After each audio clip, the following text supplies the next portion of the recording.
friends, welcome to the ASP.NET Core tutorial series. In this video, we will see how we do MVC setup in ASP.NET Core application using the add controller with views. In the previous tutorial, we have seen like how we do the setup of basically MVC setup using the add MVC and add MVC core, and we have seen the difference between these two, like what are all are the utilization of these two into the ASP.NET Core. So before proceeding with this tutorial, I recommend you please watch part 17 and 18 of this tutorial series to understand better. So in this tutorial, we will see the use of the add controller with view in ASP.NET Core to set up a MVC application. Like currently we are working with the ASP.NET Core version 3. So like it got some new features to manage the MVC application inside the ASP.NET Core application. So currently we have seen like for utilizing the controller method, in the index controller method, we are using the add MVC, and apart from this one we are using the middleware called use MVC with default route, and apart from this one in add MVC we are passing the enable endpoint routing as a false. So this one we are passing here to call the home controller action method.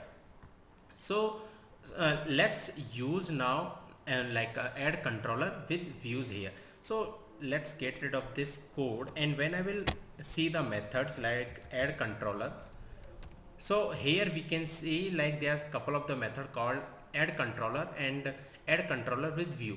We can use any of the method as per our requirement. Suppose if we want to create a ASP.NET Core API, then we can go only with the add controller. But if we want to make the views or like MVC application, then what we have to use? We have to use the add controller with views. So let's use this one as of now because we are going to call the action controller method name. So this method I have used.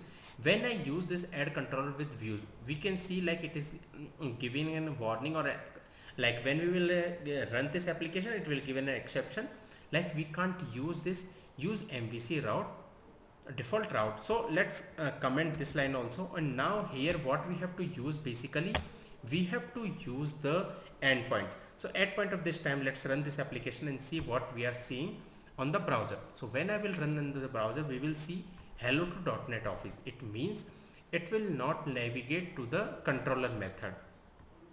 So here like we are looking like it is printing the hello to .NET Office. So what we have to use this action method, we have to use the middleware, and that is like app.endpoint, use endpoint, and inside this one we have to use the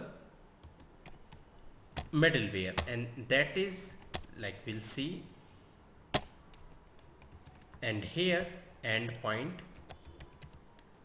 dot, and here we will see map default controller route, and this is the method which is used to call the action controller action method name. When I will run this application at point of this time, we will see it will print the controller action method result, like whatever we have written there calling MVC controller, and that we can see here like it is calling MVC controller. So this is the way of using the add controller with view to doing the MVC setup in ASP.NET Core application.